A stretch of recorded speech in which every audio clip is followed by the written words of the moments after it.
हर हर महादेव। नमस्कार भक्तगणों, आज के इस वीडियो में हम शिव महापुराण की चौथे अध्याय की शुरुआत करेंगे। इस अध्याय में चंचुला की प्रार्थना से ब्राह्मण का उसे पूरा शिव पुराण सुनाना और समयानुसार शरीर छोड़कर शिवलोक में जाकर चंचुला का पार्वती जी की सखी एवं सुखी होना। तो आइए आज की कथा को प्रारंभ करते हैं। ब्राह्मण बोले, नारी सौभाग्य की बात है कि भगवान शंकर की कृपा से शिव पुराण की इस वैराग्य युक्त कथा को सुनकर तुम्हें समय पर चेत हो गया। ब्राह्मण पत्नी, तुम डरो मत, भगवान शिव की शरण में जाओ। शिव की कृपा से सारा पाप तत्काल नष्ट हो जाता है।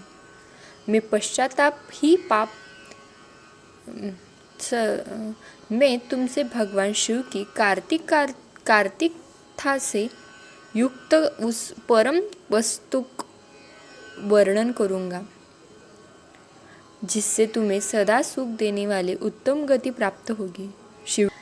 शिव की उत्तम कथा सुनने से ही तुम्हारी बुद्धि इस तरह पश्चाताप से युक्त एवं शुद्ध हो गई है। साथ ही तुम्हारे मन में विषयों के प्रति वैराग्य हो गया है।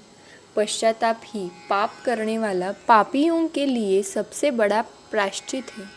सत्पुरुषों ने सबके लिए पश्चाताप को ही समस्त पापों का शोधक बताया है। पश्चाताप से ही पापों को शुद्धि होती है। जो पश्चाताप करता है वही वास्तव में पापों का प्रायश्चित करता है, क्योंकि सत्पुरुषों ने समस्त पापों की शुद्धि के लिए जैसे प्रायश्चित का उपदेश किया है, वह सब पश्चाताप से ही संपन्न हो जाता है। जो पुरुष विधिपूर्वक प्रायश्चित करके निर्भय हो जाता है पर उनके कुकर्म के लिए पश्चाताप नहीं करता, उसे प्रातः उत्तम गति नहीं प्राप्त होती। परंतु जिसे अपना कुकृत्य पर हार्दिक पश्चाताप होता है, वह अवश्य उत्तम गति का भागी होता है, इसमें संशय नहीं। इस शिव पुराण की कथा सुनने से जैसी चित्त शुद्धि होती है वैसी दूसरे उपायों से नहीं होती। जैसे दर्पण साफ करने पर निर्मल हो जाता है, उसी प्रकार इस शिव पुराण की कथा का चित्त अत्यंत शुद्ध हो जाता है, इसमें संशय ही नहीं। मनुष्य को शुद्ध चित्त से जगदम्बा पार्वती सहिता भगवान शिव विराजमान रहते हैं। इससे वह विशुद्धात्मा पुरुष श्री सांब सदाशिव के पदों को प्राप्त होता है। इस उत्तम कथा का श्रवण समस्त मनुष्यों के लिए कल्याण का बीज है। अतः यथोचित मार्ग से उसकी आराधना अथवा सेवा करनी चाहिए। यह भवबंधन रूपी रोग का नाश करने वाला है।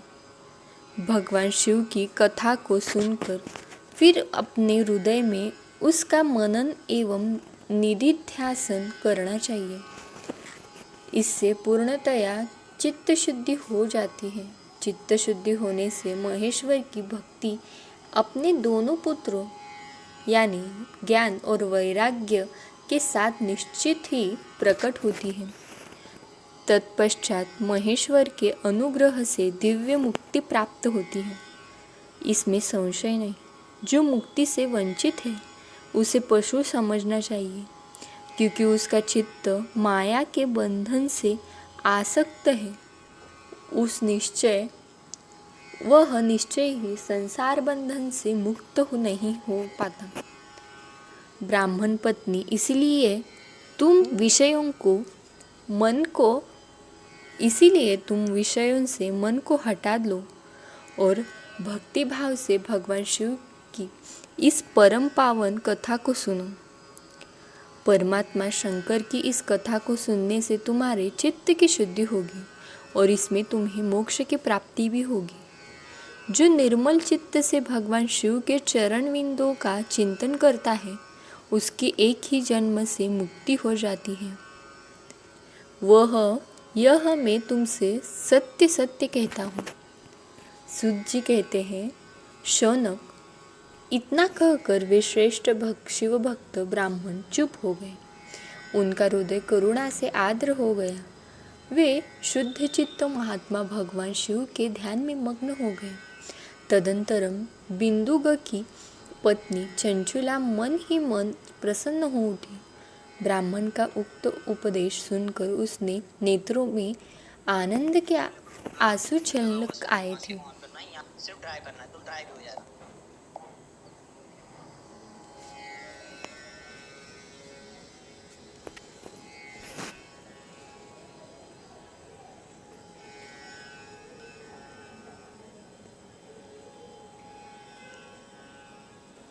वह ब्राह्मण पत्नी चंचुला हर्ष भरे हृदय से उन श्रेष्ठ ब्राह्मण को दोनों चरणों में गिर पड़ी और हाथ जोड़कर बोली, मैं कृतार्थ हो गई। तत्पश्चात उठकर वैराग्य युक्त उत्तम बुद्धि वाले वह स्त्री, जो अपने पापों के कारण आतंकित थी, उन महान शिव भक्त ब्राह्मण से हाथ जोड़कर गदगद वाणी में बोली। चंचुला ने कहा, ब्राह्मण, शिव भक्तों में श्रेष्ठ स्वामी, आप धन्य हैं, परमार्थदर्शी और सदा परोपकार में लगे रहते हैं, इसीलिए श्रेष्ठ साधु पुरुषों में प्रशंसा के योग्य हैं। साधु, मैं नरक के समुद्र से गिर रही हूँ, आप मेरा उद्धार कीजिए। पौराणिक अर्थ तत्व से संपन्न जिस सुंदर शिव पुराण की कथा को सुनकर मेरे मन में संपूर्ण विषयों में वैराग्य उत्पन्न हो गया है, उस शिव पुराण को सुनने के लिए इस समय मेरे मन में बड़ी श्रद्धा हो रही है। तब सूत जी ने कहा, ऐसे कहकर हाथ जोड़ उनका अनुग्रह पाकर चंचुला उस शिवपुराण की कथा को सुनने की इच्छा मन में लिए उन ब्राह्मण देवताओं के सेवा में तत्पर वहाँ रहने लगी। तदंतरम शिव भक्तों में श्रेष्ठ और शुद्ध बुद्धि वाले उन ब्रह्मदेव ने उसी स्थान पर उस स्त्री को शिवपुराण की उत्तम कथा सुनाई। इस प्रकार उस गोकर्ण नामक महाक्षेत्र में उन्हीं श्रेष्ठ ब्राह्मण से उसने शिवपुराण की वह परम उत्तम कथा सुनी, जो भक्ति, ज्ञान और वैराग्य को बढ़ाने वाली तथा मुक्ति देने वाली है। उस परम उत्तम कथा को सुनकर वह ब्राह्मण पत्नी अत्यंत कृतार्थ हो गई। उसका चित्त शीघ्र ही शुद्ध हो गया। फिर भगवान शिव के अनुग्रह से उसके हृदय में शिव के सगुण रूप का चिंतन होने लगा। इस प्रकार उसने भगवान शिव में लगी रहने वाली उत्तम बुद्धि पाकर शिव के सच्चिदानंदमय स्वरूप का बारंबार चिंतन आरंभ किया। तत्पश्चात समय के पूर्व होने पर भक्ति, ज्ञान और वैराग्य से युक्त हुई चंचुला ने अपने शरीर को बिना किसी कष्ट के त्याग दिया। इतने में ही त्रिपुर शत्रु भगवान शिव का भेजा हुआ एक दिव्य विमान द्रुत गति से वहां पहुंचा, जो उनके अपने गणों से संयुक्त और भांति भांति के शोभा साधनों से संपन्न था। चंचुला उस विमान पर आरूढ़ हुई और भगवान शिव के श्रेष्ठ पार्षदों ने उसे तत्काल शिवपुरी में पहुंचा दिया। उसके सारे मल धुल गए थे।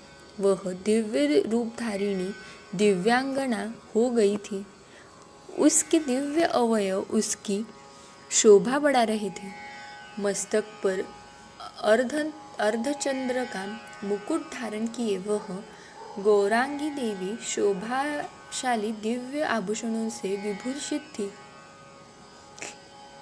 शिवपुराण में पहुंचकर उसने सनातन देवता त्रिनेत्रधारी महादेव जी को देखा। सभी मुख्य देवता उनकी सेवा में खड़े थे। गणेश, भृंगी, नंदीश्वर तथा वीरभद्रेश्वर आदि उनकी सेवा में उत्तम भक्तिभाव से उपस्थित थे। उनकी अनंतकाली करोड़ों सूर्यों के समान उनकी अंग कांति करोड़ों सूर्यों के समान प्रकाशित हो रही थी। कंठ में नील चिन्ह शोभा पाता था। 5 मुख और प्रत्येक मुख में 3-3 नेत्र थे। मस्तक पर अर्धचंद्राकार मुकुट शोभा देता था। उन्होंने अपने वामांग भाग में गौरी देवी को बिठा रखा था, जो विद्युत पुत्र के समान प्रकाशित थी। गौरीपति महादेव जी की कांति कर्पूर के समान गौर थी। उनका सारा शरीर श्वेत भस्म से भासित था। शरीर पर श्वेत वस्त्र शोभा पा रहे थे। इस प्रकार परम उज्ज्वल भगवान शंकर का दर्शन करके वह ब्राह्मण पत्नी चंचुला बहुत प्रसन्न हुई।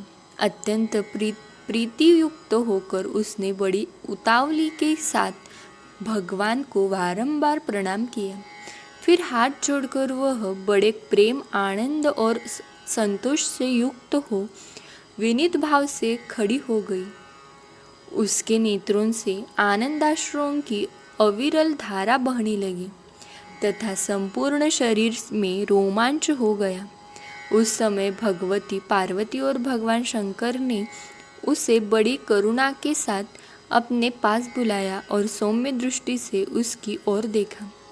पार्वती जी ने तो दिव्य रूप धारिणी बिंदु प्रिया चंचुला को प्रेम पूर्वक अपनी सखी बना लिया। वह उस परमानंद घन ज्योति स्वरूप सनातन धर्म में अविचल निवास पाकर दिव्य सौख्य से संपन्न हो अक्षय सुख का अनुभव करने लगी। यह चौथा अध्याय यही पूर्ण हुआ। ओम नमः शिवाय।